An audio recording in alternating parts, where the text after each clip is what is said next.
What is going on, guys? It is Wrestlelamia here, back with another video, and as always, there's lots of news to discuss today, and our headlines are WWE trying to counter AEW's television show, a monster push, WWE's original plans for Monday Night Raw's main event, the real reason why Randy Orton has been off television, why the Young Bucks passed on a WWE deal, WWE almost bringing Russo back, and WWE's teen demographic issues. Be sure to subscribe and hit that notification bell as we look at the wrestling news for 12th July 2019.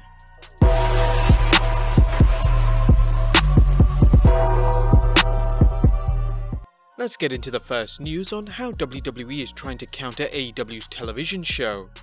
Yes, admittedly, we've probably beaten this subject to death, but let's face it, WWE hasn't had any serious competition since WCW in the late 90s, and it's still exciting to consider if any competition exists. While rumours all seem to point to the WWE taking AEW seriously, as WWE officials as well as Stephanie McMahon has admitted so in a recent interview, and has also been giving pep talks to the NXT roster so that most of them don't have the idea of defecting. On the opposite end, Triple H has referred to it as a pissant company that Vince will eventually buy out, and Roman Reigns, one half of the supposed superstars to lead the charge backstage and boost morale in the locker room, has also stated that AEW is not competition. However, rumours persist backstage that WWE is trying to counter every move AEW makes. For example, this week's AEW's Fight for the Fallen charity event will stream on Bleacher Report Live, but WWE have also, some say deliberately, chosen to present and stream Evolve 131, celebrating its 10th anniversary show, and will stream on the WWE network, possibly in the hope of taking away a few fans from the show. Now, this isn't the 90s where you have to flip between two channels. They're being streamed and both shows could potentially be watched simultaneously, but that doesn't rule out the fact that some viewers would just want to concentrate watching one particular show. And however you want to put it, it does show some sort of direct competition. But what about AEW's TV show, as it's rumoured to be starting on 2nd October with a Wednesday night slot? How are WWE preparing for it? Well, reports have suggested that WWE is trying to move NXT to FS1 to try and take some of their viewers away. Dave Meltzer commented recently on the Wrestling Observer Radio, saying, "I think that's the logical move, yes. I believe Vince will do that. I don't know that he's doing it, but thinking like Vince, I believe that's what he'll do." Now, it's a good idea for AEW to hold off any official announcement until September, making it harder for WWE to counter. What do you guys think? But in the meantime, let's move on to the next story, on whether we'll see a monster push. When fans look at Braun Strowman, they shrug their shoulders with disappointment, with the belief that he was one of the WWE's most wasted talent of 2018, probably at the top of a very long list.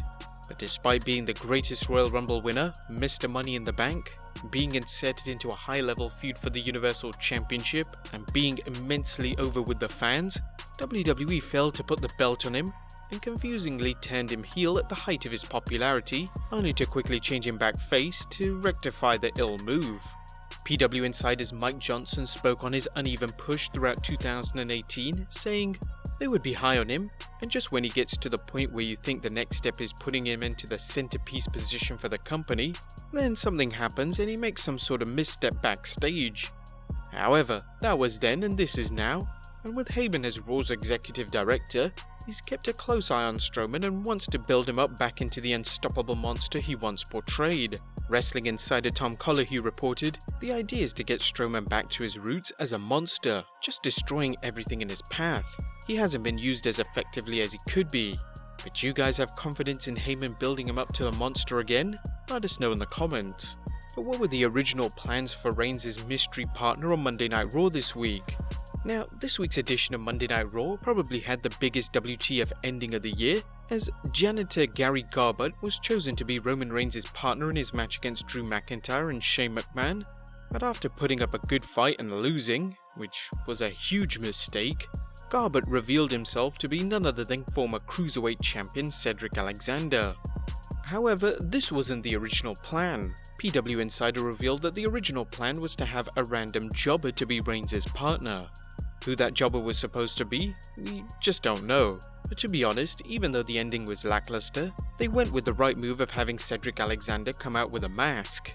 But what's the real reason why Randy Orton is off television? As the last time we saw the Viper on WWE television was at the Super Showdown event in Saudi Arabia last month, where he defeated Triple H. However, the Apex Predator has been wrestling at house shows and has been facing Aleister Black. It was originally believed that he just had some vacation time off, but it's been reported that he hurt his neck wrestling Black, and subsequently WWE had given him more time off to heal the injury. However, the injury is not the real reason that he's off WWE television, as it's deemed not to be too serious. In fact, the real reason for his lack of appearance is down to creatives simply not having any storyline plans for him. Thus, we probably won't see Orton on television until WWE has something good enough for him to do. Our next story looks at why the Young Bucks passed on the WWE, as the wrestling world was waiting to see whether the Young Bucks would sign with the WWE once they announced they were leaving Ring of Honor. In a recent interview with Chris Van Vliet, Nick and Matt discussed how close they came to signing and why they ultimately opted to work for All Elite Wrestling. Matt mentioned, "We talked to them endlessly. At one point, I remember me, Nick and Kenny were in a room because all of our deals were up at the same time. We got off the phone one day and we looked at each other and we said, I think we're all going to WWE. It was that close. Tony came to us at the right time and he made the right offer. I'm not talking financially, I'm talking, hey, you guys can run this thing, and I want you guys to hire your people. It's like someone saying, I want you to make a movie and you can hire all the cameramen, you can hire all the writers, all your friends to be with you. He gave us the keys to this thing. You can't say no to this." Nick would then mention, one thing that took out of the race for going to WWE was the amount of dates they wanted us to do. They even offered us a limited schedule, but Nick replied, "We have young families.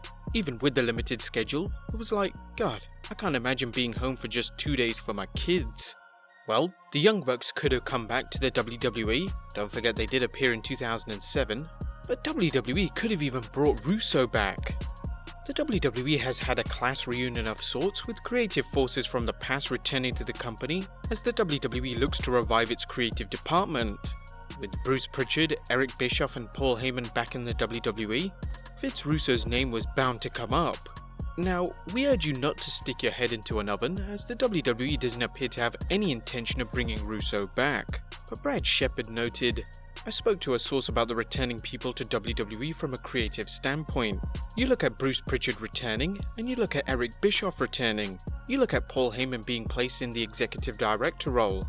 So we were walking about that situation, and Vince Russo's name was brought up. So I asked what the thought was about that, because obviously when you talk about bringing those people back, there's a case that can be made, whether you like Vince Russo or not. This guy was writing back when Raw was at its most successful as far as ratings. The response I got, and I'm going to use a quote, again these are not my words, but in WWE, Vince Russo's name is mud around here. Shepard's news is further evidence that Vince McMahon is finally coming to terms with what works and what doesn't work in the WWE. Our final story of the day is the WWE's teen demographic issues, as Fightful.com reports that the WWE is actively seeking to regain its teen audience, which is why we've seen acts such as the Street Profits backstage and edgier content such as last week's Raw and SmackDown Live. In a recent report, Fightful noted that they were able to speak with a well-placed source who confirmed WWE's fear of losing even more of their teen demo and looked to key in on it after last week's monster teen increase. Paul Heyman is seen as the right man to help garner that demo, though we can only do as much as Vince McMahon allows. Those backstage and involved with creative meetings tells us Heyman is trying to still remain a team member despite his executive director status and sits in the middle of meetings as opposed to the front of the room. The WWE would do well to try and bring back the younger demographic before AEW begins airing its weekly television show. If the WWE can get a head start on reaching these fans, they may be able to lessen AEW's momentum. But there you have it guys, the latest news in the wild world of professional wrestling. Be sure to leave your comments down below, subscribe if you haven't already, follow us on Instagram and Twitter, and I'll see you next time for some more wrestling content.